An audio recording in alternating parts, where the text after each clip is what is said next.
Good morning, everyone. Welcome to Concordia University's Space. Thank you for joining us for today's event, What Does It Mean to Be a Migrant Man in Canada? Critical exploration of South Asian men and masculinities in Canada's multicultural landscape. To help situate you, we are streaming to YouTube live from Space, and we are located here on unceded Indigenous lands in Tiohtià:ke, Montreal. Here at Space, we work with our university community to help mobilize knowledge, co-creating daily activities that examine research questions and projects, things happening across the university. We're running today's event also as a live streamed Zoom meeting. So those of you joining us there, we welcome your comments and questions via the chat. And those of you joining us here in the space, if you'd like to participate, just let us know, raise your hand, we'll bring a microphone over to you so that everyone can hear. With that, it's very much my pleasure to introduce Concordia Public Scholar and also a doctoral candidate in social and cultural analysis here at Concordia, and our host for today, Abu, Saleh, Mohammad, Sowad. Abu, it's great to have you. Thank you, Doug. Good morning, everyone. And thank you to Concordia Space for hosting this Research Spotlight event. So my name is, as Doug said, Abu Saleh Mohammad Sowad, and I am a PhD candidate in social and cultural analysis at Concordia University and a public scholar as well. My research focuses on the reciprocal relationship between transnational migration and the construction of gender roles among migrant men. Specifically, I'm trying to understand the impact of transnational migration on the understanding of masculinities and gender roles among Bangladeshi men in Canada. It is my absolute pleasure to welcome you all to today's Research Spotlight event. I want to extend my heartfelt gratitude to Concordia University, the School of Graduate Studies, the Bangladeshi Graduate Student Association, and all our speakers, panelists, and the participants to making this event possible. So migration is often perceived as a pathway to economic opportunity and social mobility. However, for many migrant men, it is also a complex negotiation of identity, gender roles, and cultural expectations. According to the latest Canadian census, 1 in every 4 Canadians were born outside Canada, with nearly 48% of them are men. However, despite this significant demographic presence, research on how migration reshapes masculinity remains strikingly limited. And over the last 24 years, only 39 journal articles have explored the evolving gender roles of migrant men in Canada, highlighting a substantial research gap. And when we narrow this down to our South Asian migration, the gap becomes more evident. Among the more than 8 million immigrants in Canada, 18% are from South Asia, nearly 700,000 men. Yet, out of these 39 journal articles that I just mentioned, only 7 specifically examine South Asian men. To be really exact, 6 on Indian men and 1 on Bangladeshi men, but not any studies on Pakistani, Nepali, Sri Lankan men ever there. So South Asian masculinities, shaped by histories of colonialism, globalization, and transnationalism, undergo significant shifts in the Canadian context. How do South Asian migrant men reconcile their cultural heritage with the gendered norm of their new home? How do colonial legacies and contemporary policies influence their presence? These are some of the questions we seek to explore today. So today we are honored to have an esteemed lineup of scholars and practitioners guiding our discussion. Our keynote presenter joining us online, Dr. Pallavi Banerjee, Associate Professor of Sociology at the University of Calgary, will provide a thought-provoking perspective on the coloniality of South Asian masculinities, a Southern theoretical perspective, offering critical insight into how migration, gender, and colonial histories intersect. Dr. Banerjee is an accomplished sociologist specializing in families, migration, labor, gender, and intersectionality. Her research focuses on the intersections of family sociology, migration, labor, transnationalism, the global south, and the critical feminist theories. Following that, our panel discussions will bring together experts from political science, sociology, and community work to engage in a multidimensional conversation on the lived realities of migrant men. So I'm deeply grateful to all the panelists. So first, there is Dr. Mireille Paquet, a political scientist and associate professor of political science at Concordia University, Montreal, and an expert in migration policies and governance. Dr. Paquet's research focuses on immigration policies and politics in Canada and beyond, with a comparative lens that includes countries such as Australia, the United Kingdom, and the United States. Then we have Ms. Shalini Tuscano, who brings invaluable experience working with South Asian communities dedicated to women's rights and social justice. Ms. Tuscano focuses on grief awareness, suicide prevention, and mental health advocacy. Then we have Dr. Helal Hossain Dhali, a postdoctoral researcher at the Department of Psychology at UCAM. His work explores perceptions of right-wing extremism among diaspora Canadians. Dedicated to education and social science research, Dr. Dhali focuses on empowering marginalized communities and addressing issues of violence.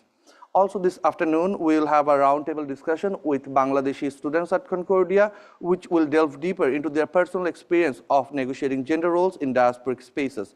This will be a space for open dialogue, critical reflection, and community building. I encourage everyone to actively participate, share your thoughts, and engage with our speakers.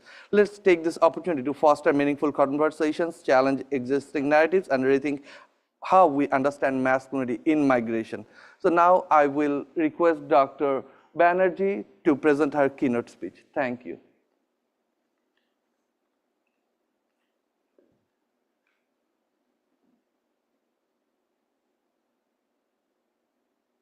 Can you, sorry, can you see this and hear me? Yes, we can. Okay. All right. Thank you so much. Deep, I call you Deep, so I'm calling you Deep, but this is truly an honor. Thank you for inviting me this morning. And I'm really looking forward to hearing the rest of the panel and learning from you all. So before I begin, I would like to acknowledge the land that I am on. In the spirit of respect, reciprocity, and truth, I honor and acknowledge McKinstis and the traditional traditional Treaty 7 territory and oral practices of the Blackfoot Confederacy, the Siksika, the Kainai, the Piikani, as well as the Yahe Nakota and the Tsuut'ina nations. I acknowledge that this territory is home to the Métis Nation of Alberta Region 3 within the historical Northwest Métis homeland. I'm deeply grateful to all nations and people who have been keepers of these lands where we are fortunate to live, work, play, and garden. I honor and celebrate this land and its many bounties.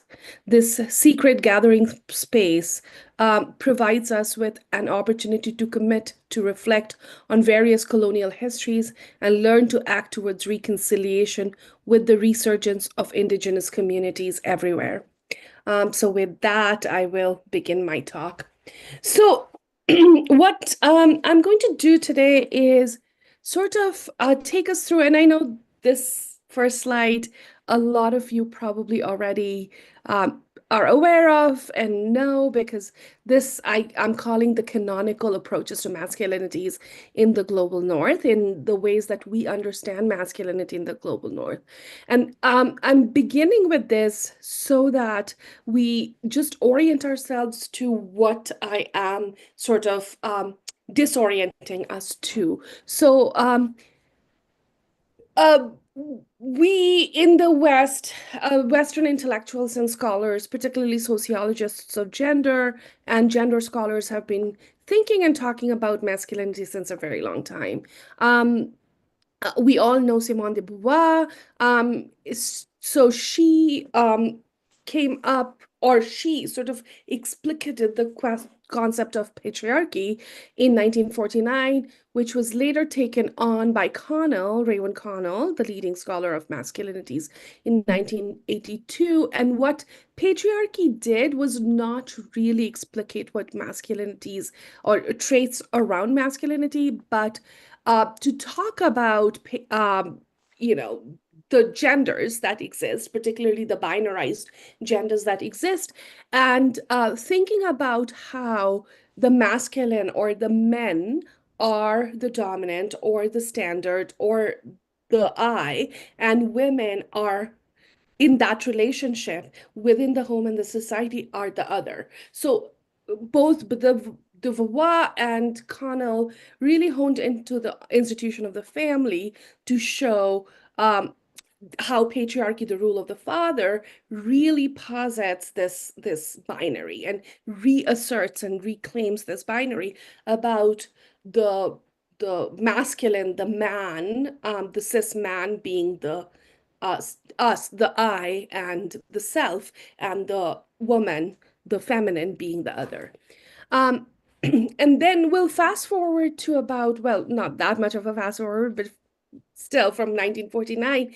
We'll pass forward to 1984, where Moshe and Sirkin, who were social psychologists, sort of posited the theory of hypermasculinity, which sort of talks about this exaggerated form of masculinity, virility, physicality. Scholars have suggested there are three distinct characteristics associated with hyper masculine personality, which is violence, which is seen as violence and aggression, seen as manly, the perception of danger as exciting and sensational, and callous behavior towards women, the access of women's bodies for consumption and violence, as and this disregard towards the feminine and feminine emotionality as traits of hypermasculinity, which then also becomes this exercise in toxic masculinity. So, and hypermasculinity was sort of what we were dealing with in the Western intellectual forms from 1984 to 1995, when Raymond Connell sort of came in and talked about mostly hegemonic masculinity, but really the hierarchies of masculinity. And what she came up with these four categories of hegemonic masculinity, which sort of reflected hypermasculinity, but not quite in the form of this extreme aggression. Hegemonic masculinity was posited as this contrast in relation to femininity. So hegemonic masculinity always existed, always exists in relation to femininity and as far from femininity as possible. So hegemonic masculinity is maintains maintains the boundaries of gender and the binaries of gender by forming an oppositional identity to femininity. And then we have the complicity of masculinity, where even if cis men did not measure up to the hegemonic masculinity, they were still complicit in the behaviors and the traits of hegemonic masculinity. And then the third category that she posited was marginalized masculinity, which a lot of racialized men, particularly in the global north, racialized men, Black men, indigenous men, as well as immigrant men, were categorized under, where even though, and sorry, I just wanted to go back a tad bit, where hegemonic masculinity was really embodied by white, heteronormative, cisgendered men, right? So then marginalized masculinity was marginalized because it had to measure up against hegemonic masculinity, which was being embodied by white, heteronormative, cis men, and hence marginalized. But marginalized masculinity did not really mean that the folks that embodied a marginalized masculinity were shunning the traits of hegemonic masculinity. Some of them were embodying it in more prominent ways, but marginalized masculinity is and was distinct from hegemonic masculinity in its racialization. And then the fourth category was the subordinate masculinity, which basically was embodied by queer and more feminine oriented men, cis men. And this is where it was subordinated because these men were not considered man enough when you compared it to hegemonic masculinity. But hegemonic masculinity sort of took the cake away in many ways because every other masculinity was trying to measure up to hegemonic masculinity, which was ensconced in whiteness or is ensconced in whiteness.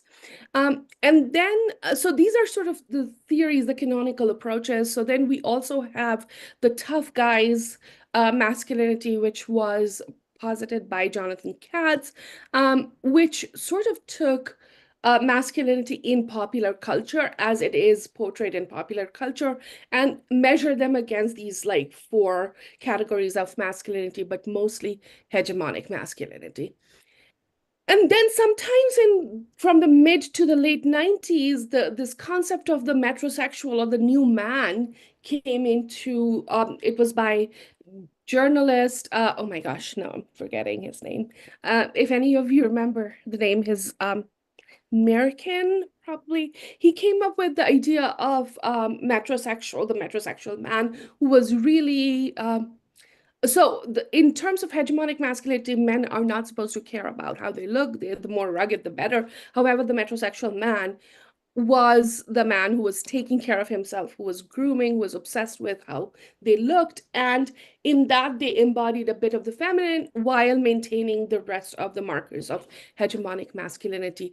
The new man, however, was supposed to be more sensitive, right? More sensitive to the needs of people around them while maintaining the other aspects of hegemonic masculinity, like being the provider or being in charge, but doing it in a sensitive way. So these are the ways that masculinity has been sort of understood and used to understand men and their expectations from men in the societies in global north.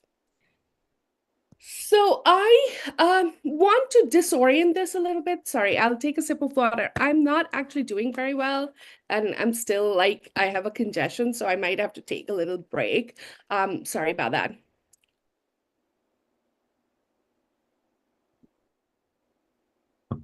So while these concepts of masculinity have become almost canonical in all studies of masculinity since I would say 1995, even studies that look at immigrant men or try to understand masculinities in the global south, I'd urge us to reorient ourselves and reconsider gender and masculinity from a global southern perspective. And what does this mean? So, like much of the knowledge produced in the global north, mainstream feminist thought has been harmed by its own colonial privilege. This is a contention that Raywin Connell and I make in our 2018 paper, which is called Gender Theory as Southern Theory. And what we show is that there is a rich and consequential corpus of gender theories that come from the global south that reorient us to both femininities and masculinities, but particularly masculinities as it is understood in through a lens of coloniality of gender, and I'll talk about what that means in a minute. Therefore, we argue for a world-centered rather than a northern-centered approach to studying gender and masculinity.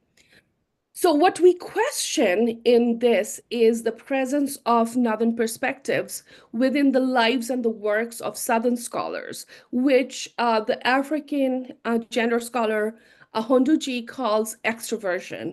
And what does extroversion means? Extroversion is this idea that even scholars in the global south and scholars in the global north who are studying or analyzing the global south are oriented to authority from outside one's own society and specifically to colonize powers or specifically to colonizing powers or scholars in the global north. So using theories from the global north to understand phenomenon in the global south or using the global south as data repository instead of a space of intellectual development, growth, and knowledge production. So theories don't come from the global south. Global south is just relegated to being data repositories is what extroversion really means. So how do we move away from this construction of how we understand gender? We do so by doing some course correction, is what we contend in this paper. And this course correction is really about taking this world-centered approach. And what does world-centered approach mean? World-centered approach is taking the approach of the majority world. The majority world is the post-colonial world, or the world where the very few countries that had not been colonized, but this is the world that resides in the global south. The global north is the minority world because most of the major population of the world lives in the global south. So Connell and I call this the majority world, and we need to take a world-centered approach then, and by the world we mean this majority world instead of a metropole-centered approach. So what do we do about, how do we go about that? So the first step would be correcting this persisting imbalance in gender knowledge, and to get beyond the idea of diversity and acknowledge in their entirety the structural inequalities in the global economy of knowledge and the depth of the hegemony of the metropole. And what that means is that we can't really just slam diversity and say that, oh, we now have scholars of color, so we are producing knowledge that pertains to the global South. Many of the scholars of color in the global North, like myself, have been trained in the traditions of the global North, and hence the approaches that we take are often colonial approaches. So even if the knowledge is being produced by scholars of color, and even if we have a handful of them in the very white academy in the global North, does not mean we are changing our approach to thinking about theories or theories of social science, but particularly gender. And second, and more importantly, we must recognize that the periphery is not a data mine, which is that the global South is not a data mine. Colonized and post-colonial societies produce theories of gender, produce theories of masculinity that are deep and important. And new horizons of feminist theory open up when we persistently look beyond the mainstream circuits. So that's what we urge in this paper, and the rest of my talk will go through sort of thinking about how we can apply Southern theory to both South Asian masculinity in South Asia, but also in diaspora. So what I have done a little bit for this talk is to take scholarship that is done, including my own scholarship, that's done in the global North, and reorienting us and thinking about that from the perspective of what I'm calling coloniality of gender.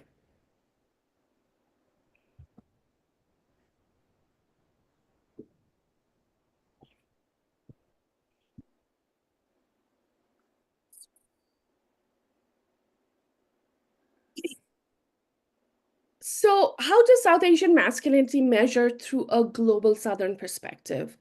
Um, so when we think about a global Southern perspective, what we are really thinking about is this idea of coloniality of gender, which is an imposition and internalization of colonial gender norms on the post-colony or post-colonial subjects, and erasure of anything that's pre-colonial in terms of gender, like matriarchy or community living, and gender that produces, and this type of thinking and thoughts about gender that produces coloniality of gender. And how does it translate into the current the social milieu and social facts is that present day neoliberal globalization is still fraught with the effects of coloniality in its constitution of gender. What it has produced is new masculinized elites in global power centers, and has reconstituted rather than abolished the coloniality of gender. And I'll give you a little insight from some other scholars, particularly subaltern scholars, and how they have thought about coloniality of gender. So Ranajit Guha, a historian of South Asia, with other historians interested in subaltern studies, created a history from below approach to understand colonial societies. Guha's elementary aspects of peasant insurgency in colonial India, and by colonial India, I mean the colonial South Asia. This is before South Asia was divided into the specific countries that it is now, is a powerful example. So the aspects of peasant insurgency is a powerful example of coloniality of gender. Reconstructing the detail of peasant uprisings from the records left by the colonizers, instead of reconstructing the detail of peasant uprising from the records left by the colonizers, but reading these records against the grain, Guha argued that the politics of the people in colonial South Asia was distinct and different from the politics of the elite. Western educated upper caste Indian elites or South Asian elites in colonial South Asia became collaborators in the British Empire, or the Raj, as Guha calls it, to maintain control of the masses. The colonialists created a political voice and arena for the elite masculine that does not fit the mold of any of the definitions of masculinity that we have from the global north. That's kind of the crux here. Western educated metropolitan South Asian elite men, or the Babus, as they were called in colonial South Asia, um, by having them vie for rewards in the form of privilege and power in governmental institutions of the Raj. So these men, instead of vying for power and influence within the household or within the local community, was vying for privileges and power in the institutions of the colonial project. This ensured that the Indian elite was speaking for the Raj and not in opposition to it. In contrast, the subaltern voice, unnoticed for a long time by academics, came out of the peasant movement and the Dalit movement. Dalit is the most minoritized caste category in India. It was a mandate against the Raj and involved a large part of the society, including women, not represented by the bourgeois elite. The subaltern voice was unassimilated and unco-opted by the colonial institution, and at its core embodied the voice of the oppressed.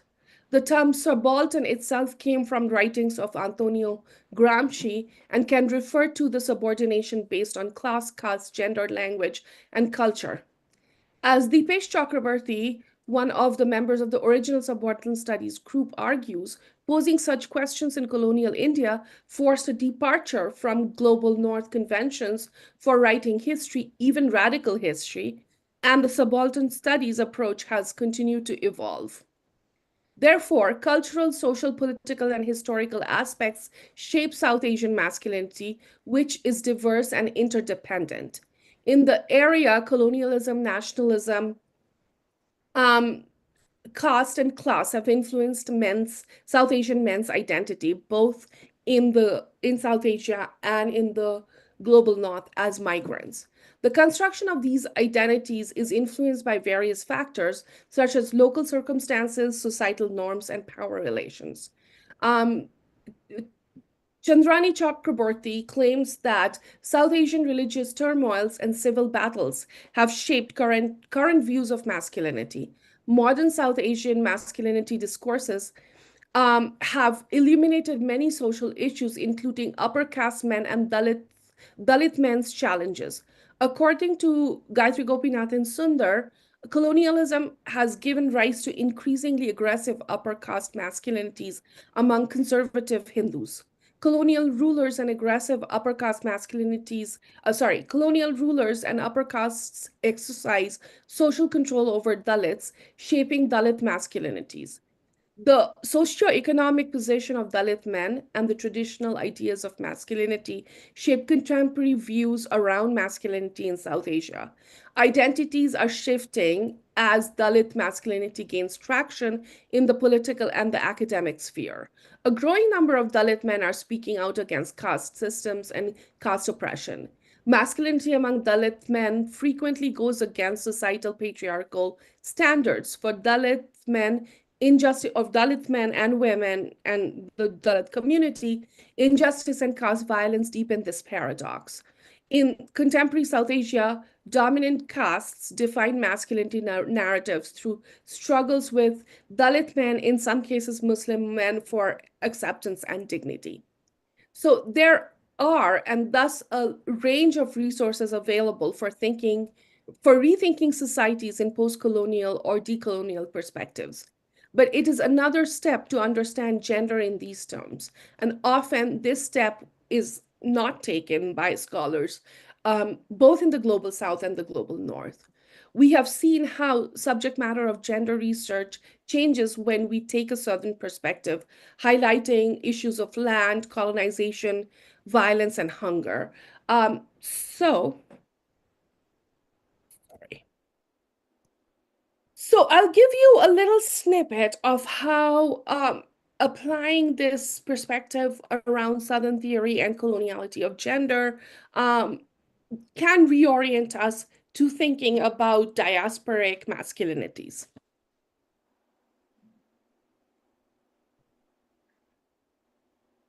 So in my research, I contend that masculinities in diaspora are shaped by intersectionality, particularly intersections of race, class, caste, sexualities, and migration status.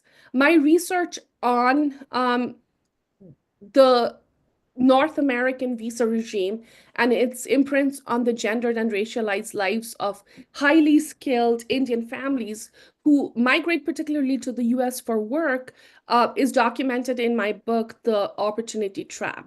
This book is based on two family forms, a male-led Indian immigrant family of tech workers and female-led Indian families of Indian nurses.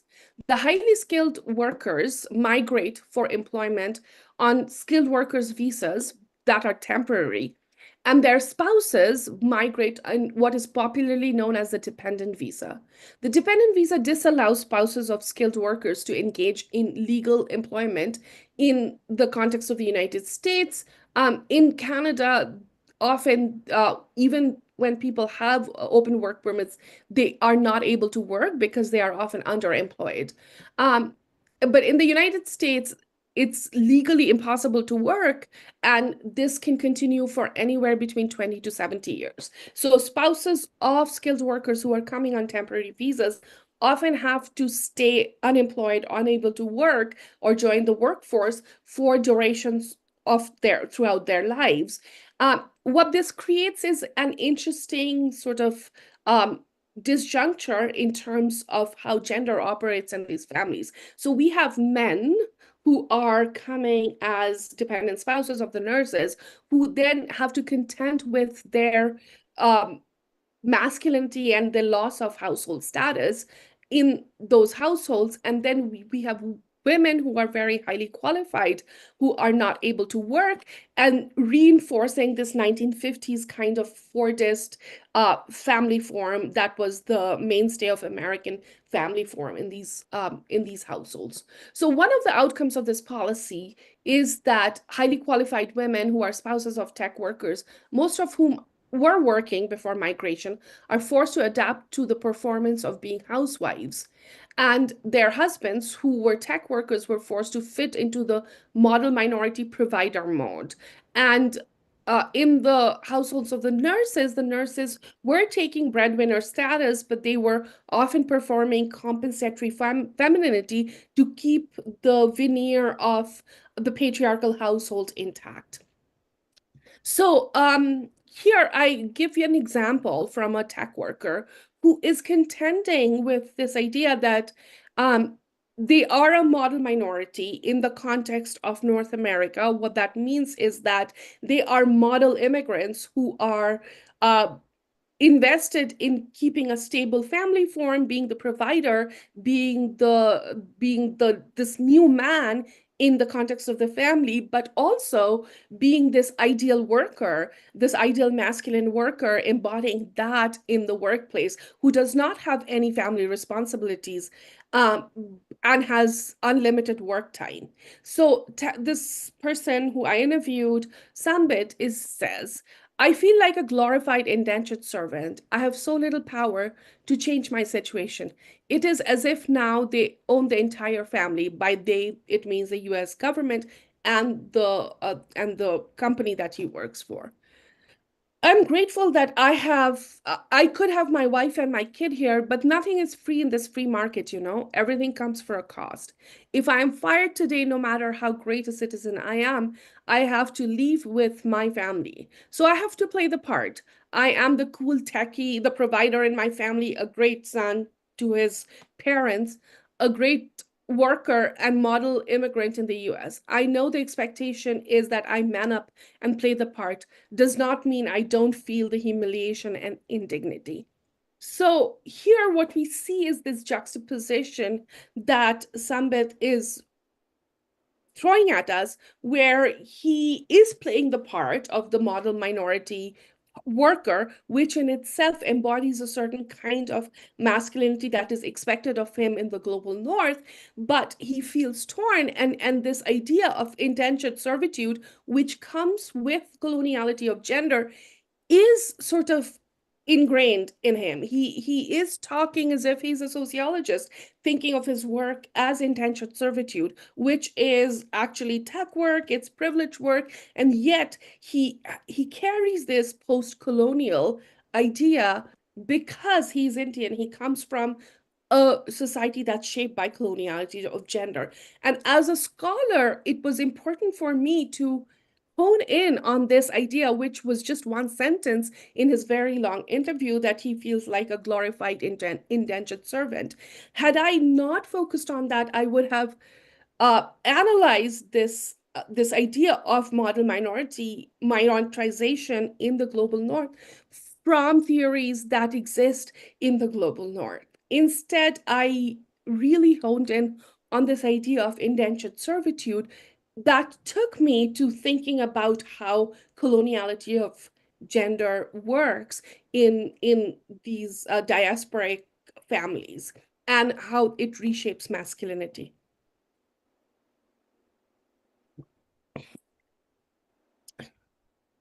So in contrast, the comparatively less qualified husbands of the nurses, so the husbands of the nurses came from a particular state of India, which is the southern state of India, Kerala, and most of them were not very highly qualified. Many of them had technical degrees, like they were respiratory therapists and other vocational degrees. Some of them had not graduated college, in contrast to the women who were in the families, in the tech workers' families. So in contrast, the comparatively less qualified husbands of the nurses who were used to being the unquestioned heads of the household prior to migration and were now relegated to the dependent position, contended with their masculinity in certain ways. So here is a quote from Joseph, who was a dependent husband, is married to a nurse who migrated to the United States through the Gulf and then Canada, and then finally went to the United States as a nurse. And Joseph says, as a man, I needed to make sure my family is okay. My wife was getting this opportunity to help our family, and to allow that, I have to sacrifice a little. And I was ready for that. I don't think about these visa things. Government does what it has to. It is no point getting depressed about it. I'm doing my duty of keeping my family secure. That is what a man should do. So the reorganization of the family structure then, due to visa policies that disproportionately affects Indian immigrants in the US, led to various kinds of shifts and reassertion in the power and the dependent structure.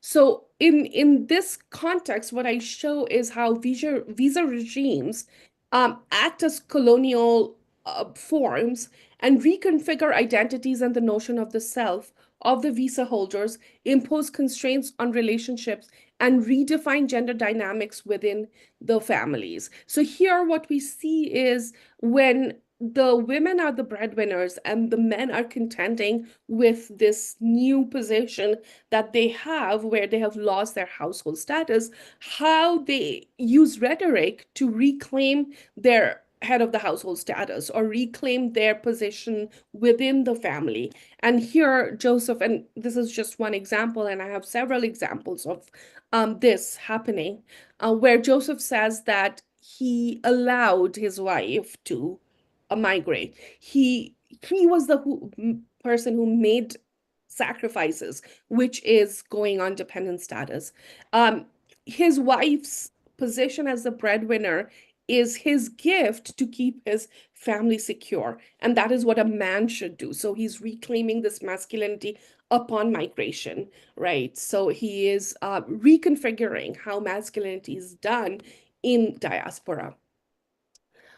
So I argue that the apparently gender neutral visa policies that we see, these are seen as gender and race neutral policies, take on heavily gendered meanings when translated to everyday interactions in the families between the feminine and the masculine, who are bound by such policies. Digging out the gender and racial presuppositions of visa laws, I show empirically that visa structures of the state create a web of dependence for migrant subjects, both men and women, but particularly the men. The visa regime then is embedded in a new coloniality of gender that controls the racialized masculinities of a technocratic labor force that and their families as they enter the capitalist project of gendered global mobility. So when we apply a Southern perspective to masculinities, we see that masculinities are always in motion. When we consider this, Amrita Pandey reminds us that this approach, Amrita Pandey, who is a scholar of gender in South Africa, reminds us that this approach requires us to pay close attention to the journey, to the fluid and the fleeting. Migration then becomes a pivotal node for understanding how worlds and senses are made in and through movement and motion. Masculinities in motion and thereby illustrate how masculinities are produced in transit and in relation to other masculinities. For instance, in the context of Canada, South Asian masculinities is always in contrast to white elite masculinities, and yet it is filtered through religion, race, and class. So Tashin Shams, who is a Bangladeshi American researcher, used to be at the University of Toronto, has this very interesting study of South Asians at the intersection of gender, race, and religion.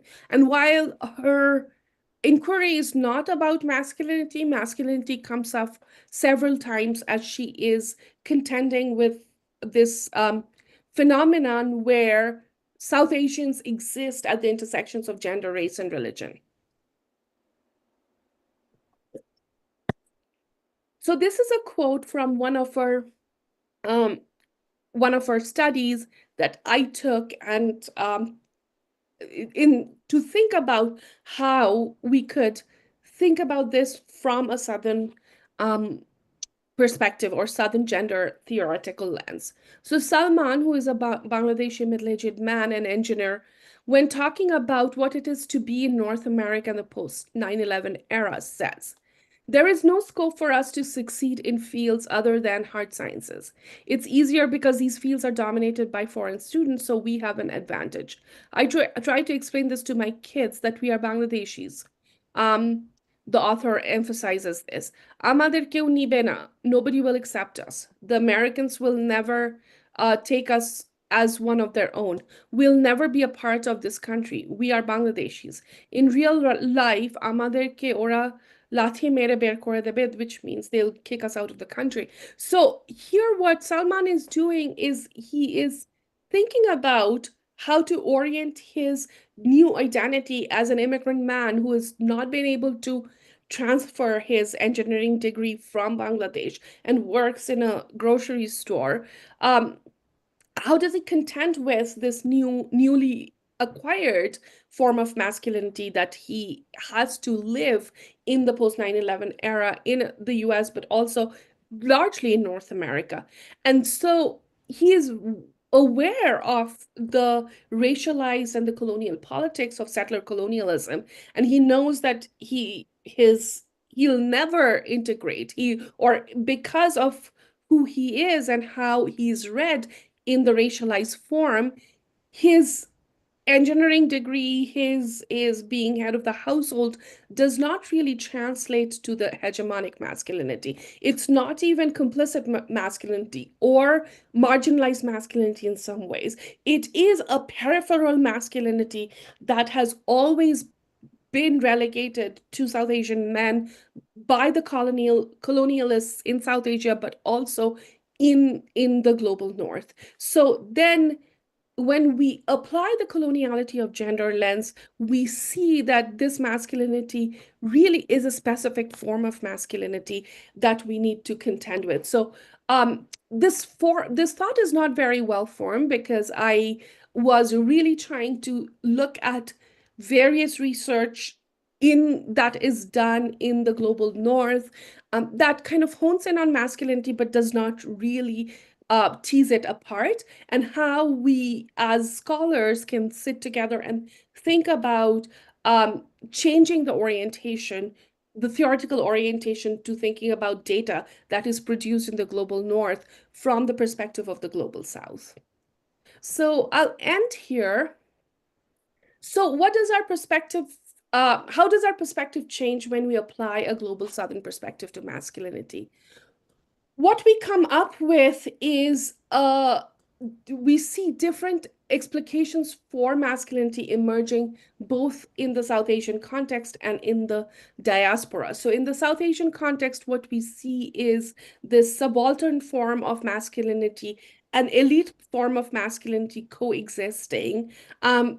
However, of course, as any societal sort of structure goes, where colonization happened, subaltern masculinity is peripheralized. And in thinking about what Salman was saying, I was reminded of subaltern masculinity rather than the main forms of masculinity theory that we really contend with in the global north. In the diaspora, we see intersectional masculinities. I've provided some examples of that.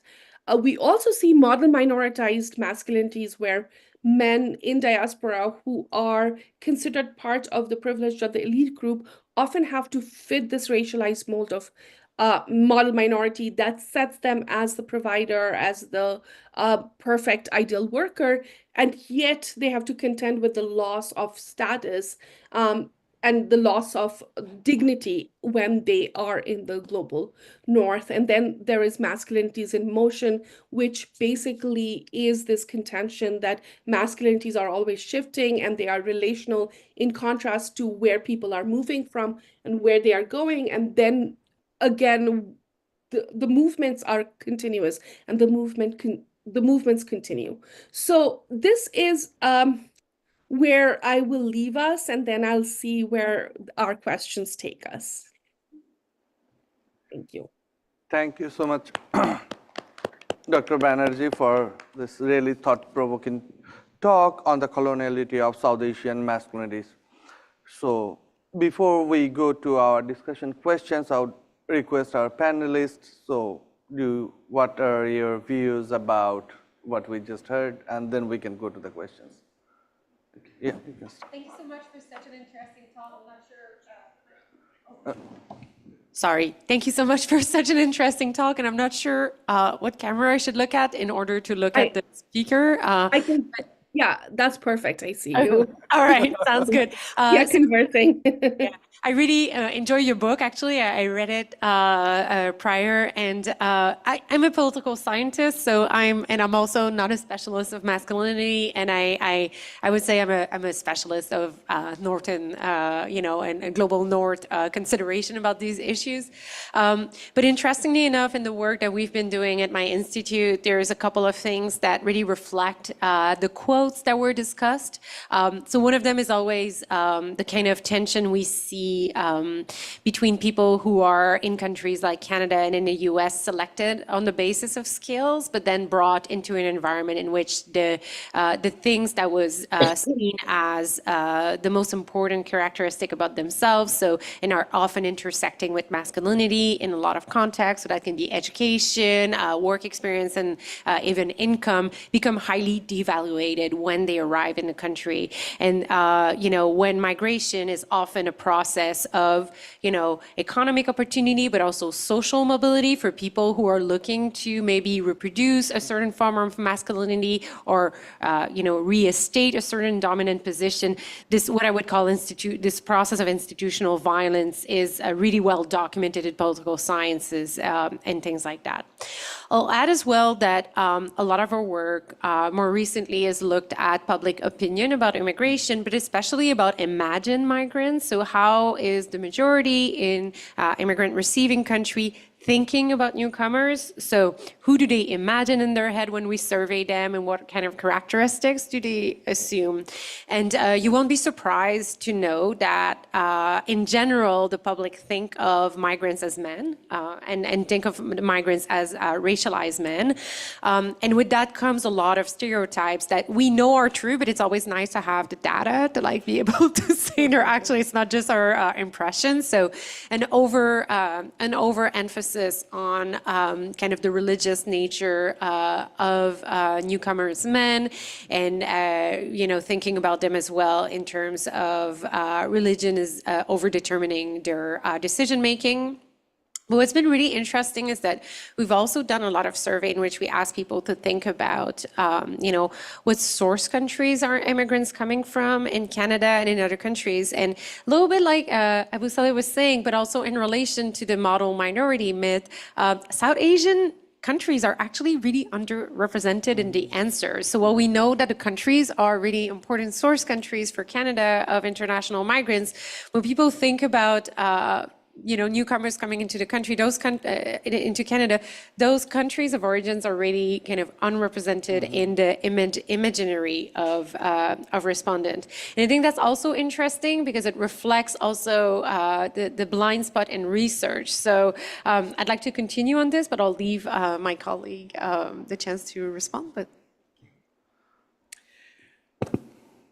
Dr. Banerjee, your presentation was very insightful, especially coming from a background where we're focusing on mental health advocacy. And at SAOG Foundation, what we're trying to do is support and provide resources to Indian international students coming to Canada. And the way SAOG was founded was because there was a spike in suicides amongst Indian international students, and it was predominantly amongst men. And one of the things we were looking at was what was the root cause of these things. And your presentation sort of explains a lot of what is ingrained in our culture and expectations that are there within our community. So looking at these aspects does help us look to the root cause and possibly and hopefully breaking it down and breaking down the stigma as well. Thank you. Thank you, Dr. Banerjee. Like, it was really an insightful, I would say, like presentation and research, and like you discussed South Asian masculinities from all perspectives that address like the intersectionality, like how a South Asian man is like located at the intersection of like gender, race, class, and also like their immigration status. So we also learned that like how our masculinity is shaped by coloniality. Like here, I just want to extend the idea of coloniality in terms of like understanding masculinity. Like if we look at South Asian men, like their masculinity is shaped not only by coloniality, like that is defined based on the relationship between like West and non-West. Like coloniality, if we refer to like, like a state of mind, so coloniality in South Asia is not only defined based on the relationship between the West and non-West. We also see kind of asymmetrical relationship between like non-Western countries. Like think of like Arab and like South Asia. Like many Bangladeshi men are like their masculinities are shaped by Arab masculinities. So we often see a clash between kind of Arab-led masculinities and like kind of the West-led masculinities. So that is one thing, like when we try to see, okay, like what does a South Asian, man mean? Like we know like many people like who try to shape their masculine identities based on like what like Arabians used to do. And also we have kind of an influence of neighboring countries. Like there is an asymmetrical relationship between India and Bangladesh. And we have that kind of influence as well.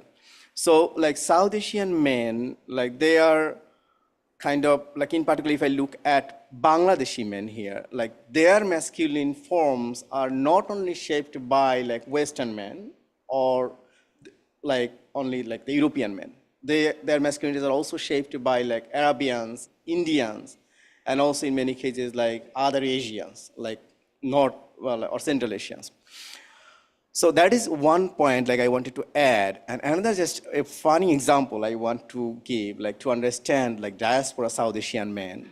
Like there are two words like we know, like which are very familiar to like diaspora communities. Like one is called like lungi visa and another is called like petticoat visa. Those two visas are very like interesting type. Like lungi visa, lungi is a kind of, man's attire. And petticoat is like women's attire. So men who come through their wife, for example, like their wives were the like principal applicants, and they came. So they are called like, okay, they came through petticoat visa. And like women, like the wives, when they come through their husband, like where their husbands were principal applicants, so they are called like, okay, they came through like lungi visas. So here, like once maybe the man who came here through petticoat visa, he was a perfect, like quote unquote, perfect man based on those hegemonic masculine features. But once they come here and the level they get, like they came here as, like through petticoat visa, you see the reverse. Like, and they don't feel bad, like if we refer to the quote you used, like, okay, for Joseph. Like Joseph was totally fine accepting that his wife was going to office and like providing support and taking the main breadwinner's role. So we also see a shift of like masculinity based on the changes. Like once we are there and after we come here, so we also see the change. And I want to stop here because maybe I will extend later. I want to stop here by just adding one more point. Like, like always, like a category is good. At the same time, it's not always good to understand. Like we cannot categorize all South Asian men like under one category. As we rightly already discussed about the intersectionality, how they are located at different aspects. And also, it's a good category in a way, like to understand like different types of masculinities. Because South Asian men, if we just look at South Asian men, we will not, like it will be difficult to frame them all under all these like 5 types of categories. Yeah, I maybe already have talked a lot. It's all right. Yeah. Yeah. Thank you, everyone. And I was also thinking about Amrita Pandey because she worked on Bangladeshi migrant men in South Asia. And as Dr. Dhali mentioned, and also you mentioned about over dependence on religion that people think. Even Amrita Pandey showed that these migrant men, when they go there, like they have their masculinity in motion in contrast to the middlemen through whom they are going and everyone. But when they go and settle there, they go to 2 types of masculinity mostly. Ummah masculinity, that is predominantly Muslim and religion based, or the native. So in a way, both are colonized. As Dr. Dhali mentioned, that when we are looking at Ummah masculinity, that is kind of Arabified masculinity, not like what we have in Bangladesh, because their concept of religion and masculinity is quite different of what we have back in Bangladesh. And the other part, they just tries to imitate the South Asian dominant men, again colonialized by the thinking of South Asian culture. But the point is, what Amrita Pandey mentioned and all other scholars mentioned as well, when men travel, when they move, when they go to a new country and settle down, they try to find people like them, right? And a lot of time, especially for Bangladeshi men, we are not that much in number in many countries. So what they do, they rely on their religious identities to find like more, okay, who are the Muslim? Because Bangladesh is a predominantly Muslim country, right? Over 90% of the men are Muslim. So they find like, okay, these are maybe Middle Eastern Muslim men, these are like Pakistani Muslim men. Maybe I have something in common, and they feel more stronger as a group, that, okay, if I reorient myself with these men, I will have more stronger presence in the society, maybe for the cultural shift, maybe for economic shift, so I can get good jobs through this network. And the other people are like, well, if I've moved here, maybe if I try to be molded with like how the native men are, if I could make my psyche colonized according to what is the dominant culture here are, maybe I can have my strong foot here, right? So yes, and what you said, at least as the data shows, 18% of migrants here are from South Asia. But when we look at the data and the studies, mostly focuses on Italian, Canadians, a lot of them, not just Italian, overall European as well. Yes, so when I started my PhD, it was my point, I was like, yeah, we need to make our presence visible, not just in societal category, but also in academia, because in academia, as I mentioned, only 39 studies in 24 years, that is like 1.5 studies maybe a year, which is almost nothing considering 20% of your immigrants are from a certain part of the world, and 48% of them are men. So without going but details into my PhD, so let's take the discussion forward. So how do we think that family structures and transnational ties, because as it came from Dr. Banerjee's talk and what you shared as well, we have our families back at home where they have a lot of expectations, which becomes a burden of expectation on the men because of the dominant patriarchal social structure back in South Asian countries. So how do you think the family structures and these transnational ties shape the experiences of men when navigating gender roles in Canada? Sorry, can I just have briefly talk about something that I Sure. think Sushila brought up about international students and suicide rates. Shalini, yeah. Oh, sorry. Yeah. My apologies. Um, uh, I have been working with one of my master's students whose master's project was on international student families. And one of the things that we have noted was that I mean, none of the students that we interviewed were driven to suicide, but a lot of them were struggling with mental health issues. And this was pre-COVID and during COVID, and that sort of alleviated the mental health struggles. But I think that there is a contention of what Abu Saleh was just talking about in terms of expectations. And often men, when they come, even as international students, they are expected to send money home or provide for families here. And international students here are, basically revenue sources for both the government, but also for the families back home. And I think this extreme expectation of being the provider, along with being racialized continuously in the university spaces, drives them to a certain point in their mental health journeys that is, I mean, a lot of the people, a lot of the students we talked to were talking about how mental health facilities do not really cater to what they are dealing with. And I think you're doing a really important service. I really wanted to commend you on that.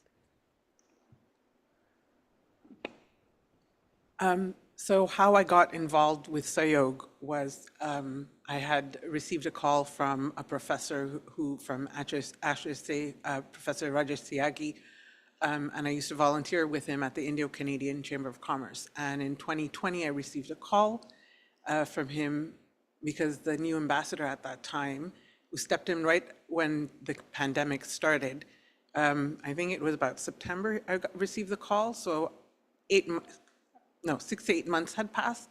And so the ambassador noticed the spike of suicides because to return the bodies back to India, they had to go through the embassy. So this professor approached me because I was the only person in the Indian community who was being very vocal about suicide awareness and mental health, because I lost my own husband to suicide, who had been in Canada for 2 years after immigrating, after our marriage. And so once we got started and getting involved with various academia communities and counselors, we saw that many of these students were struggling with a a sense of guilt because a lot of their families put up their homes for mortgage, sold land, and sent them here. And so they felt that they had to somehow, take care of the family, send money back, and it became a struggle for them to integrate. Not only that, it's known that when immigrants migrate to a new country, they do tend to fall into depression from 2 to 3 years, about 2 to 3 years. And so the other thing was that many of these students possibly had underlying mental health issues which were not addressed, because unfortunately in the South Asian community, mental health issues are ignored and dismissed, which was the case in my husband's case as well. And then again, speaking from a personal perspective, I'm a daughter of an immigrant. My father migrated here in the early 1970s. So as the oldest son, he was also expected to send money back home to his family, get his sisters married. And once my mother came along, her income was also being sent back home at the expense of our lifestyle over here. And ultimately, at the end of the day, it comes down to changing how we look at masculinity within our own community. And one of the things that in other discussions with various groups that we've had is that patriarchy is not just toxic to women, it's toxic to men as well. Because one of the things my husband had said apparently after he died, one of his best friends had said to me, "I'm living off my wife. She deserves better than me." So he felt that he was not able to be the man and provide for me, which I was more than happy to do for him, because as a daughter of an immigrant and coming from a community where most parents are immigrant, we've seen our parents struggle. And I did not have any expectation of my husband to show up here and, quickly rise up. And sorry, it's a very, very emotional topic, and it shouldn't be wrong for a wife to be able to support and provide for her husband, and a man should not feel any less if that is their situation. Thank you.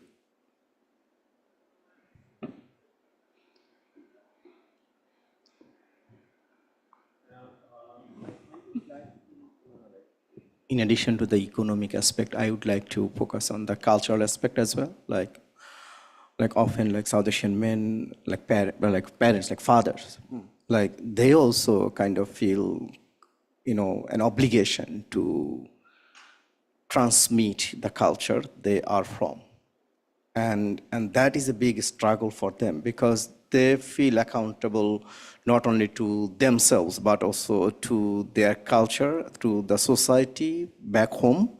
At the same time, to the diaspora community here, because there are often, talkings about who are doing well and whether they were able to teach their native languages or not, or culture or not, or their kids are going to religious, ceremonies or not. So that is another kind of pressure, because on the one side, they have to earn money, and because of that, they have to dedicate almost all their times, and they don't have enough time to focus on those aspects. And that kind of inadequacy also adds, I would say, extra toxic element to their masculinity. They then start to blame their kind of wife, for example, if they are housewives, in a way that, okay, you are not playing your roles, for example. So that's how the masculinity, South Asian, diaspora masculine, men, they are in a hardship, Yeah, just to add with what Dr. Dhali just said, but as we see, there has been a change, because for a long time, women were seen as the upholder of culture and religion in South Asian culture, right? So when men are stepping up to share the burdens, it yes, these are the burdens that women only had to share, now men have, but at the very same time, as Shalini mentioned, we are not addressing the mental health issues that men are struggling with when they are open to take new roles, but at the very same time, these migrant dads who are here, who are struggling because we do not, as a migrant myself and Dr. Dhali, we do not have so-called Canadian experience when we moved here. Our previous degrees or expertise were not adequately valued, and there is subtle racism and strategic racism which we cannot really ignore in Canada. So these kind of burdens are already on men, which falls up to us because we are trying to be those hegemonic men or try to embody those hegemonic masculinity. At the very same time, when we try to make our kids grow up in this multicultural environment, in the back of our head, we know that no, they will be racialized because we cannot change the color of our skin. We do not want to change our name or our culture. So we would be racialized. Our kids would be racialized. Maybe their kids as well. As a child of immigrant, maybe Shalini can focus on this as well, how this racism still works after generation. And yes, being a man, we have to tell our kids, like, okay, we are not like your Canadian friends, maybe. Your parents are migrants. We are struggling. We are quote-unquote poor, I would put that way. We cannot afford anything. It's not just about money. It's about time, because we do not have time like any other parents or the Canadian parents do, because they are native. Maybe they have their houses already, and we are struggling to find a decent place to live. So these kind of burdens, which we want to share, a lot of men of these days and time want to share with their partners, with their wives, but still addressing the mental health issue is really important for these migrant men. And I was talking to one of the men, he went through a very bad divorce. He's one of the interlocutor of my research. He's like, yes, you know what, men's mental health issues are not addressed to that extent that I could not get those complimentary mental health checkup where a girl can easily go. So it is also time to see men as not just as standard migrants, and we cannot see them as a universal migrant. We have to look at them as gendered being, as we see a woman. Gender and women are not synonymous. Gender is the socio-cultural relationship between women and men, right? So we have to see men as gendered beings and look at their vulnerabilities. They are not just that strong, stoic model migrant. They are not. We are vulnerable. We are as vulnerable as a normal human can be. Yeah. Do you want to add? Yeah, okay. Yeah.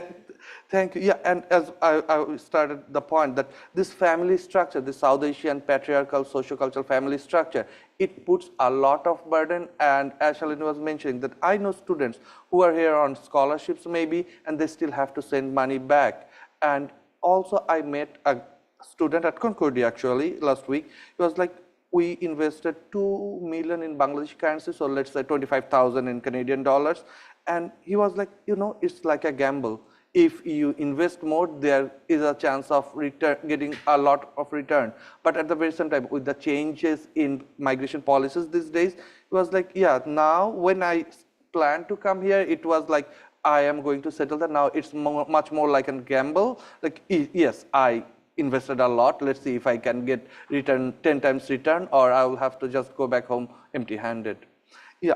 So with that, if we focus a bit on the coloniality of gender. So how can we say that the coloniality of gender impacts South Asian men's interaction with immigrations, employment, and law enforcement in Canada? Because you work a lot with policies, so how does it work with law and policy? So I'm not a specialist of police, and I'd No, love but to see. policy, yeah. I'd love to see work. Well, I think I'll just follow up on what you just mentioned about this gamble. So Yeah. it is true that there's been, migration scholarship has always talked about migration theories. I've always talked about migration decision as being mostly understood at the level of the family instead of the individual, right? So it's an insurance policy. You're trying to diversify your risk and send some people in some places. And so, of course, I think the discussions we just had were really clear about this multi-pronged approach and the long-term weight that this can place on individuals. But as you were saying, in the last couple of years, what's been happening, especially in Canada, which is the country I study is rapid change in terms of migration regime, in terms of migration regime and migration opportunities. So increasingly what we see in our work, and it's not focused solely on South Asian or South Asian men, is the impact that, what we call precarious migration status or like constantly changing policy really have on these global and transnational strategies, because it means that you can start with a plan, but then like 2 years in, it's not going to work. And it's often quite hard to explain to family back home, right? Actually, the visa has changed. It's not possible for me to do X and Y. And we've seen more recently in the last 2 years, like major shift that will clearly have an effect, especially thinking about the international student population. So lower, less visas in general, but also the curtailment of several educational opportunities that might have been of lower quality, but open the door to a permanent status, which, I think is what we're looking for. And so obviously this has major effect on not only the migration strategies, but also the mental health of people. So another type of work that we've been doing has been studying the effect of backlogs. And, one of the quote on the paper, on the presentation was great about that, and the fact that like you kind of lose, it said something like they control the family. And I assume here, because I'm a political scientist, that they meant the government. But so we have a growing number of people in this country that are waiting on migration decisions from the government. And that means, again, they have the control. And there's only emerging research on the impact in terms of mental health of being in this limbo. And you can think that, if you add the logic of hegemonic masculinity, having to send money and all of this, this kind of waiting chamber, that's where you are completely void of power. You can't even in Canada call someone to talk to a migration agent in a government, is really reinforcing those things. So, yeah. Just to give you an example, one of my friends, he is waiting for open work permit. When he applied, it said either when you get it, or it is applicable till December, and this is February. He is still waiting, so he cannot work, he cannot support his family.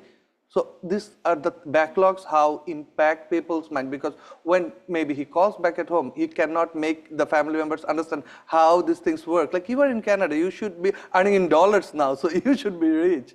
Yeah. Yeah, and Canada is not a failed state, right? Like the idea is that like the government should work. And everyone loves our prime minister, so he's a nice person. So, yeah, Shalini. So as you were saying, there's the expectation from people back home as well. And again, I'm going to give my personal experiences where my husband did not want to speak to family members from back home in India because there was a constant question of, have you started working, so on and so forth. And the other thing is, like, when you migrate to Quebec, there's the language issue. Yeah. So my husband enrolled into the language program for 9 months, full time. He was learning French. And in fact, he had a better grasp on the language and the grammar than I did, despite being born and raised here. And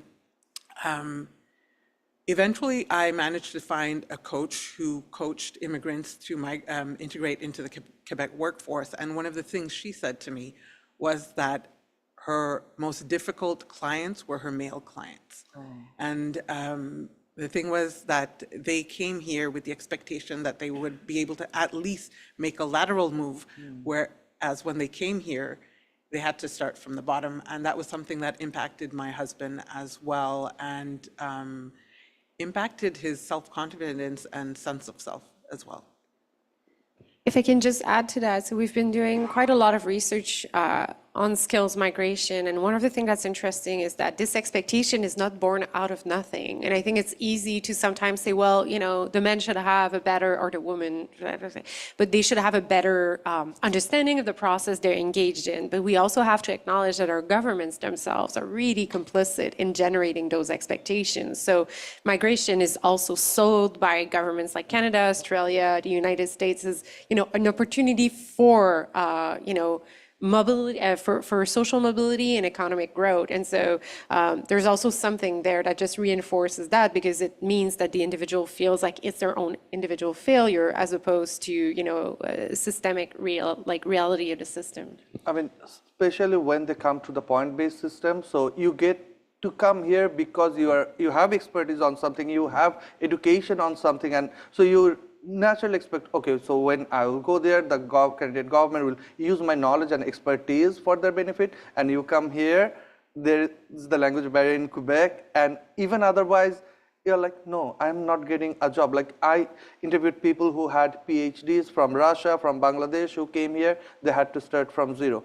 I have really high top level bank executive coming here and starting like pushing papers in the bank. So these are hurtful. Even if you let masculinity aside as a human being, these are hurtful when your human capitals are not recognized enough.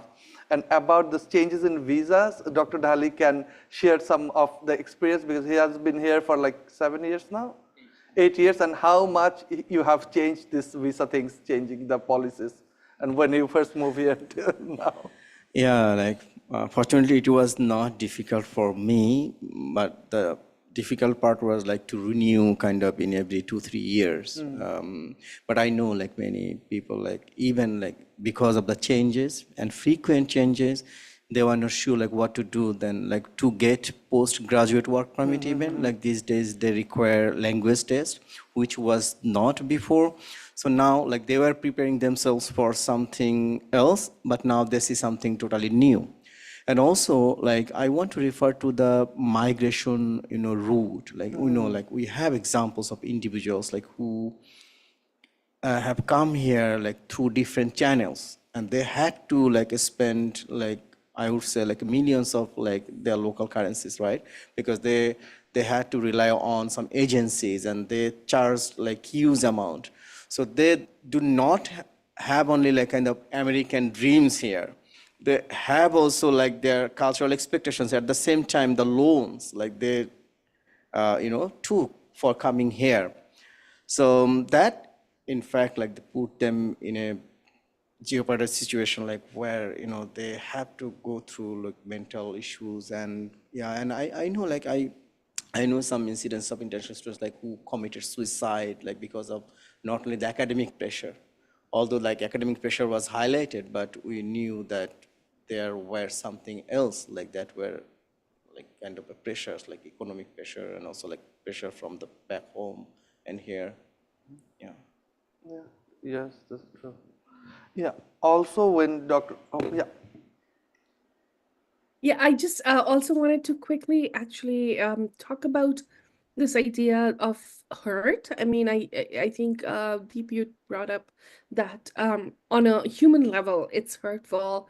I'll take it a notch higher, and I would say if we do apply the lens of coloniality of gender, I think it's hurt, but hurt is the emotion. What it really is about is loss of dignity and dehumanization. So migration in effect dehumanizes. So there's a Dalit economist in India, Gopal Guru, who talks about migration as a painful mobility. So the pains of migration. So every migration is inlaid with pain, and the pain comes from this idea that migration inherently chips away at your humanity.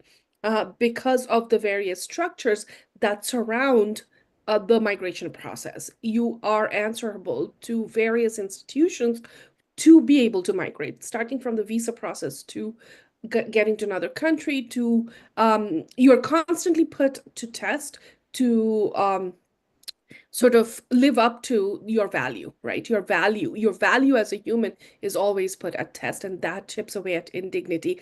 And indignity is, some research has been showing, is what is really driving mental health issues among particularly men, but also immigrants largely. So I just wanted to kind of Thank you. put Yeah, on the issue of indignity, and as you mentioned, the high-skilled technocratic migrants versus working-class men. So what we have seen through research and in my studies, my PhD dissertation as well, when men come here with higher degrees like masters or even PhD, and they suddenly face this drop in social status, economic status, versus men who come here maybe as dependent with just some vocational training, or just, as we now know, a lot of people are also exploiting the refugee and asylum claimant stream. They come here, maybe some of them come here with high school degree, and they also start from the very bottom, and they see this jump in their financial situation to some extent, because with this high school degree they couldn't do much back at home, back in Bangladesh. So from an intersectional perspective also, when you come here with higher education, it also impacts how indignified you feel or how you feel, because again back at home they are like, okay, you went there with higher degree, why don't you get a good job, because you have this qualifications, and they don't, most of them don't understand back home this does not work that way. Now if we have any questions from the audiences. Yeah. Also, if we have any questions online, you can put them into the chat and we can read them out. We have a question here, though.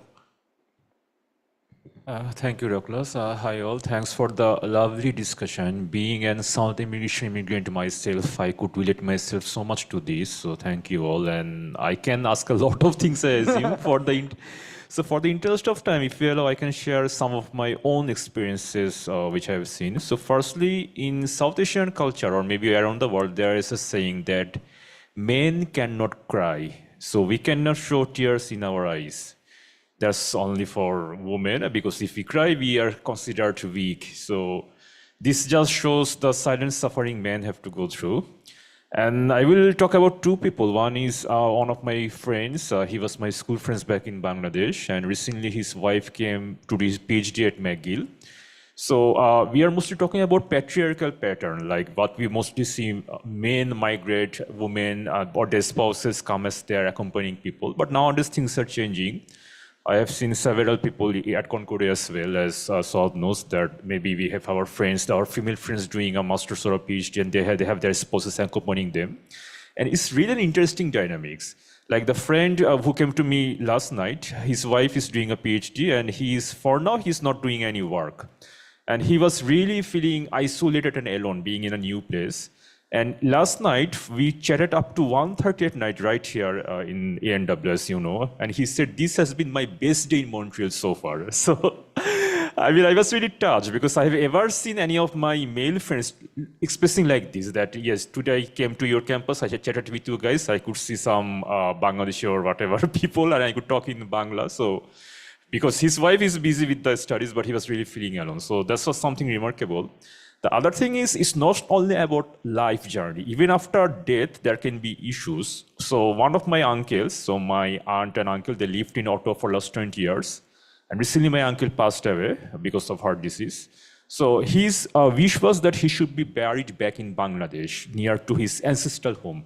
But after his death, his children found out that too complicated. Sending the dead body to Bangladesh is a hell lot of process.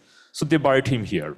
Then I felt that, wow, I mean, it's interesting that it's not like only during life you are becoming the silent weeper, which might affect you after death as well. So just a couple of things, but thanks again for the good discussion. Thank you. Thank you, Asfar. Doug, do we have any questions online or? No, we don't. No. Oh, okay, so we can continue. Then I was just trying to make sure we don't miss out on anyone. So as we were talking about all these post-colonial nations and how migrant men face difficulties during this whole journey, as well as when they're here, and as Asfar mentioned, even after death. So what role does post-colonial Canadian state play in reinforcing or challenging traditional norms of masculinity among South Asian men in the diaspora? And what tensions emerge between these migrant men and dominant Canadian gender norms? Dr. Banerjee, if you want to answer this.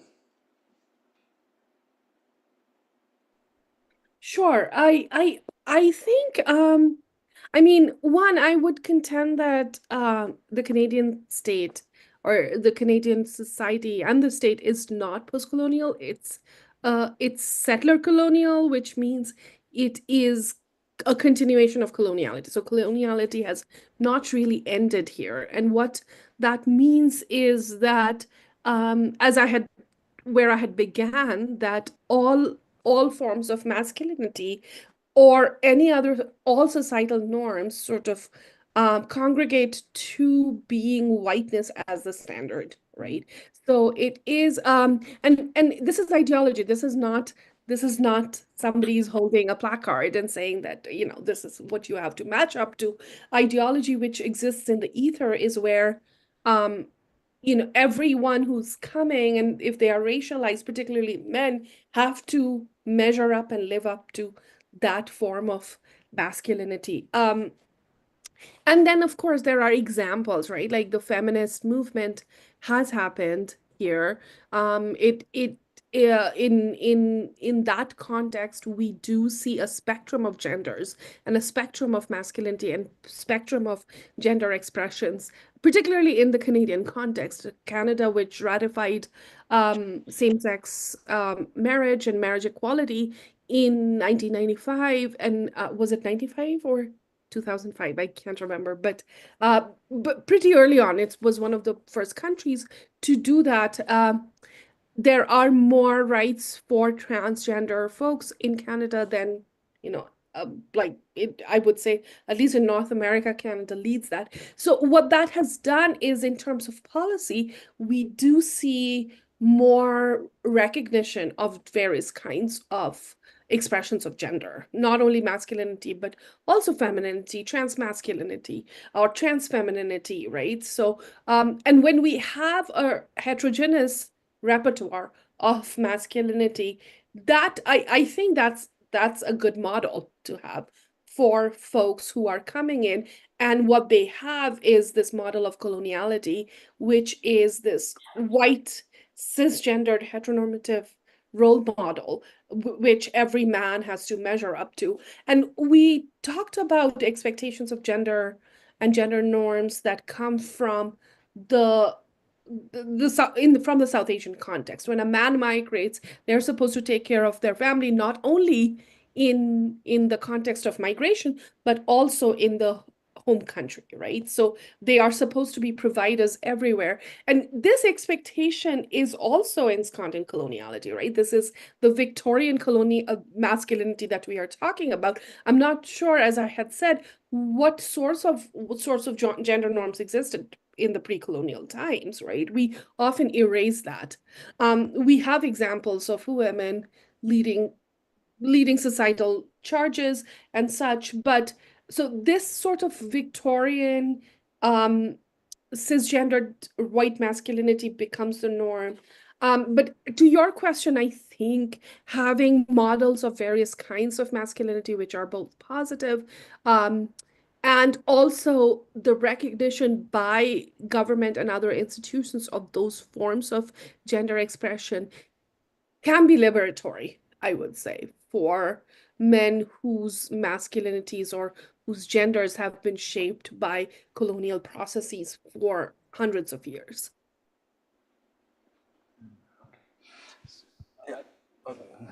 I just wanted to, in regards to how like colonial thought impacts immigrant families, one of the things that I recall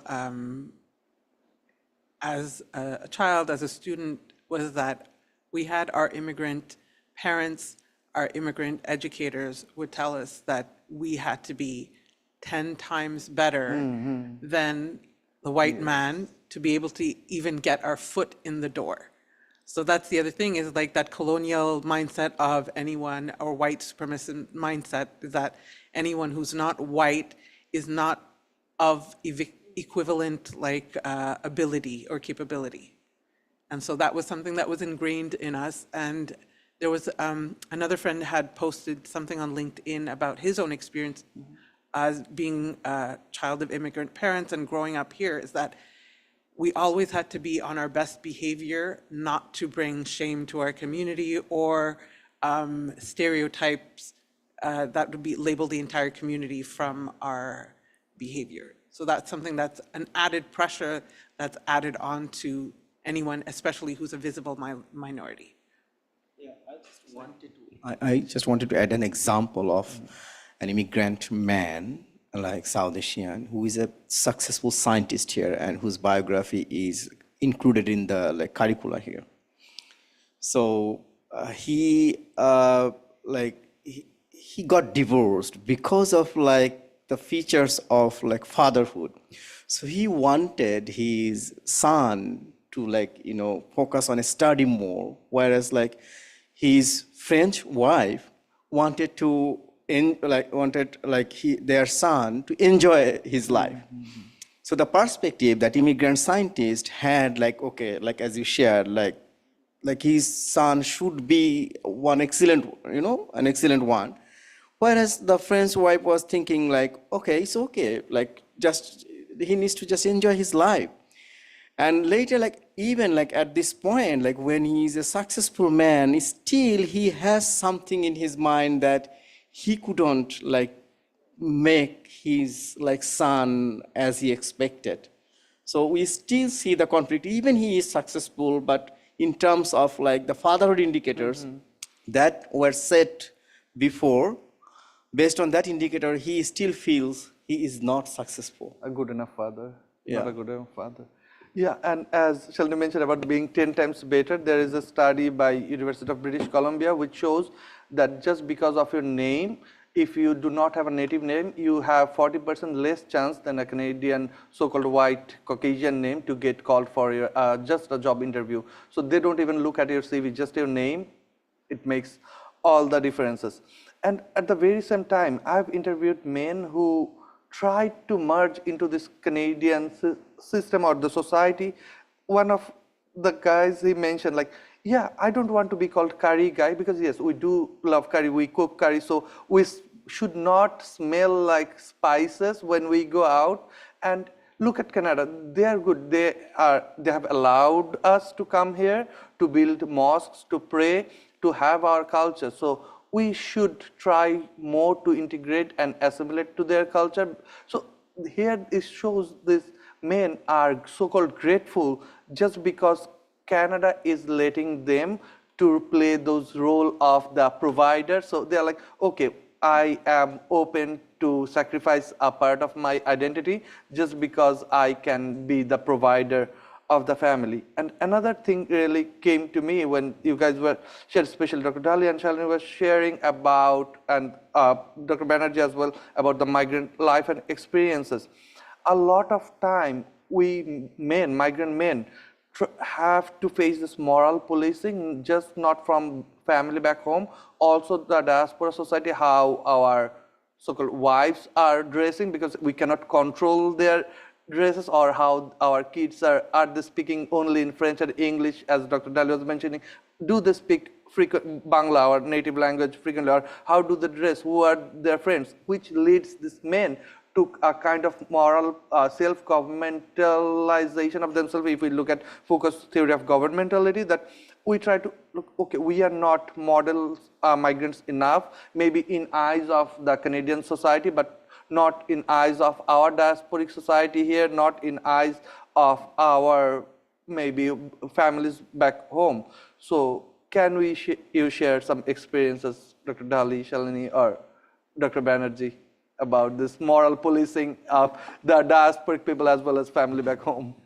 Yeah, like if I have to say something about moral policing, as we know, like Foucault, like he clearly like showed us like how we like put self-control over us, like the panopticon model or knowledge, like both, like always feel like the diaspora men, I observed many men, they feel that maybe their community people are observing them wherever they go. So, and they are afraid of being treated like differently. That's why, like, although maybe nobody is like, no one is like, you know, observing them. Cares, yeah. But because of that, like, panopticon thing, and also because of the knowledge like they have, that what is good and what is bad. Even I know, like, that was very interesting, that sometimes a man, he was sharing that sometimes he is afraid of replying to a message of his female colleague, because he might be, you know, like understood or perceived differently. Like, so like, although like nobody cares, because this is very professional to respond to an email or message. So that's how like the knowledge they got, like, you know, so the control there daily lives. And also, like, I want to give another example. It's not only about that wife and husband, also like about the kids. Like, once I was like, I met a South Asian man, like Bangladeshi man, and he was referring to like young couple, like who were from the same community. And it was very normal that they will socialize and they will talk, but he was referring, you see, like how they're spending time and which is not allowed. So that's how, because of those comments sometimes, for example, the comment that guy made before me, that somehow also, influenced me in a way that maybe someone else is thinking of me as well. Yeah. So that's how, like, this kind of, I would say, like, the power thing and the, like, transmit, and we establish like self-control or self-policing. And even sometimes even the community guys take the role of like moral policing. Yeah. We also come from a culture where it's heavily focuses on keeping appearances. So that impacts how one conducts themselves. And then there's the heaviness of shame, which is something that that impacts a person's mental health as well. And so in the cases of people who've migrated here, again, we're talking about like the expectations of what their families are expecting from them, and then in terms of what they're going to provide to them at home and what they'll be achieving here. And so when they're not able to achieve certain things within a certain frame of time, then comes that sense of shame and not being able to keep that appearance of, this is what I'm doing, this is what I'm achieving, my status, my credentials, and so on and so forth. Yeah, and thank you for those insights. I would like to take it us to another direction where sociologists of religion have shown that in immigrant communities, the way culture is often preserved is through religion. So one of the ways that immigrant communities preserve their culture of their home countries is through adhering to certain principles of their religious lives, right? Whether it's becoming more religious, participating in religious ceremonies and rituals, or adhering to certain ideas of gender and patriarchy in religion. And I think part of what you are talking about, Deep, is that emerges. So research has also shown that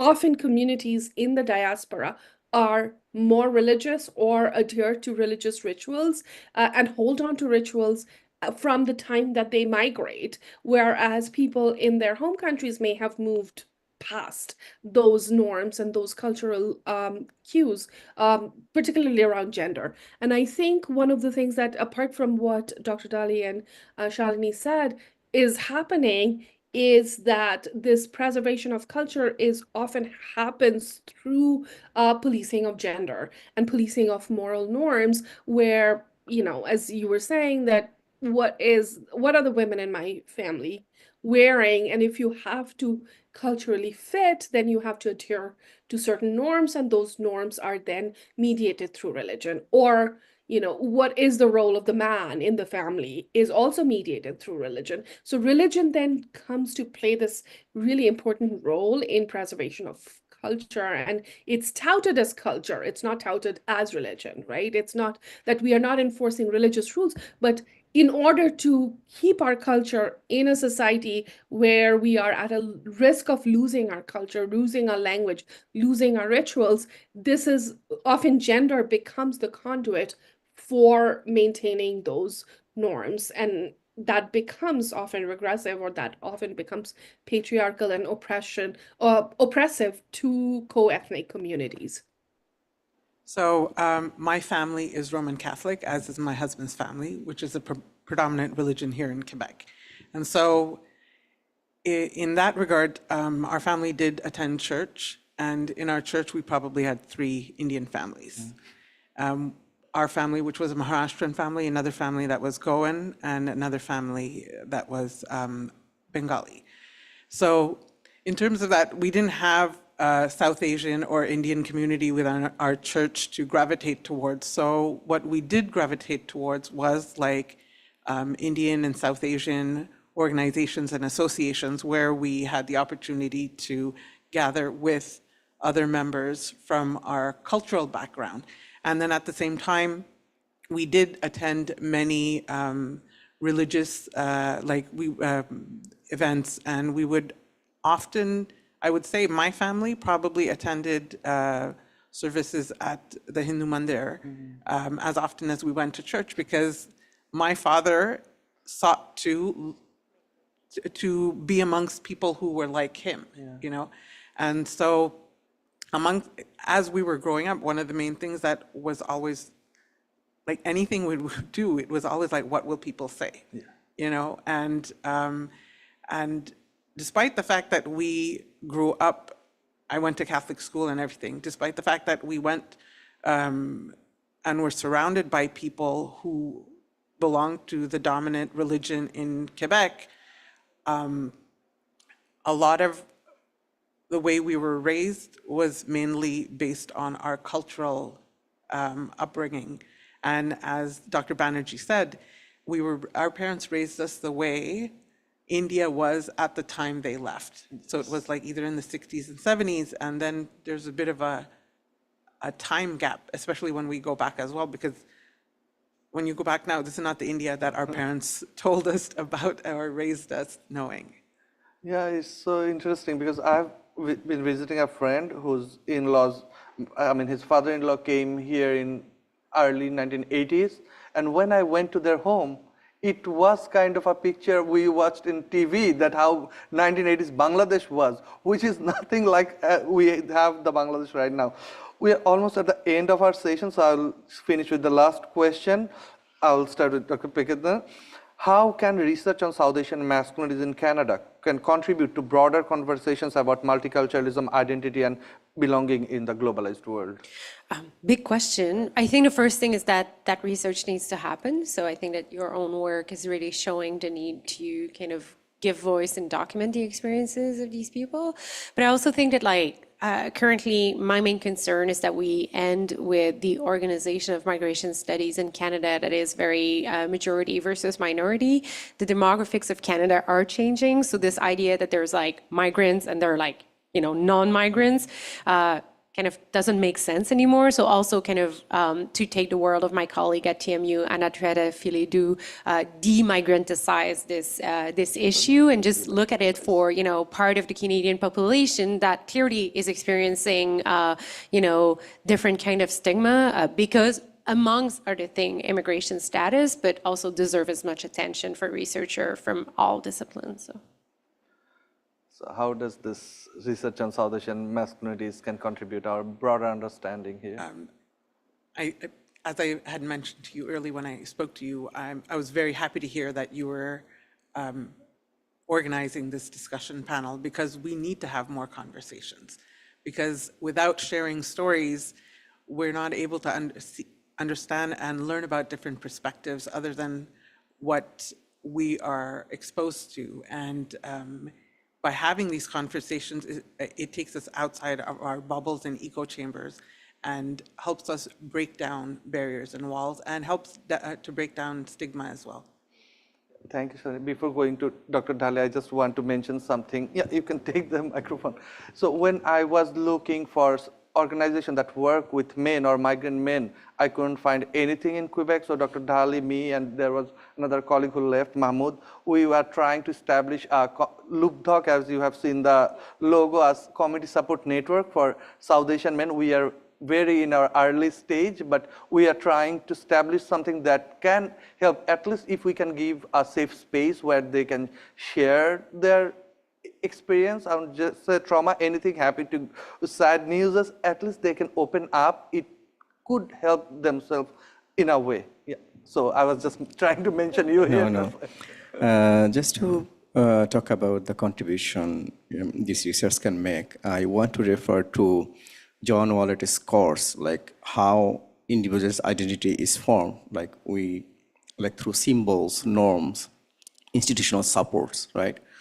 So, like, I think this research can contribute to kind of, project some symbols of South Asian man, and that can easily, contribute to the multicultural policy that already Canada has. And Canada has, this country already has, institutional thing. Like, institutionally and at policy level, it's like a multicultural country, and it's beautiful in that sense. Like, it's accommodative, inclusive, and it's, better than many other countries. So at institutional level, policy level, I think we have already so many things. The thing that we have, as we talked about a lot, that we are lacking representations. So this research can contribute to establish some symbols, and also can bring some norms, okay, what norms usually affect them? And so to understand those norms, and that can help, to kind of understand South Asian men more, I would say, deeply and elaborately. Dr. Banerjee. Sure. Thank you. Thank you for those insights. I could not agree more, particularly what each of you said around that we need more research, we need changing, norms, as well as just highlighting these stories. Storytelling is so important, right?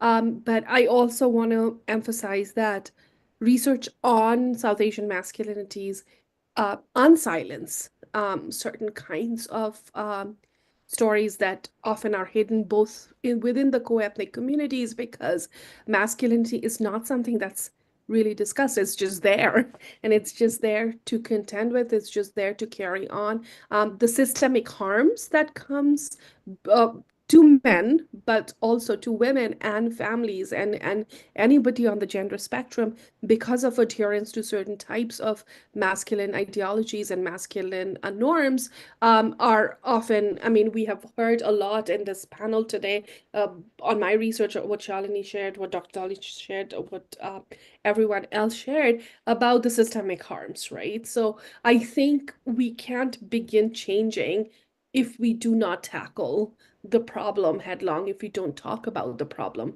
and if we don't enter into dialogue in ways of changing the modalities of how we do gender in our society, both in the larger Canadian society, but also the co-ethnic society, and and sort of teasing apart the underlying causes which contribute to systemic harm, and it harms everyone. It's not just the person, or it's not at the individual level, it is at the systemic level, right? So I think it's really important to start this conversation. Thank you, Dr. Banerjee. Thank you, everyone. We are at the end of our session. So it has been really enlightening and amazing discussion overall. And my apologies to Dr. Banerjee, because when I set the time, I did not realize she is 2 hours behind us. So she had to log in at 8:30 in the morning. I did not anticipate that, but yeah, thank you. And despite of your health condition, for sharing your amazing research with us. I'll be in touch with you again. I will bug you again for a lot of research things. Thank you. Thank you, everyone. Thank you. Bye. Thank you, Abu Saleh. Thank you, everyone, for coming into Force Space, and thank you for those of you joining us online. We will be closing up the live stream now. We're going to keep the Zoom open because there isn't another part of the event is happening later this afternoon at 1:30. More of a interactive roundtable discussion with Bangladeshi students from Concordia, and I welcome you to join us then. And the conversation today remains available on our YouTube channel. You should revisit it and share it. Thank you very much. Have a great afternoon.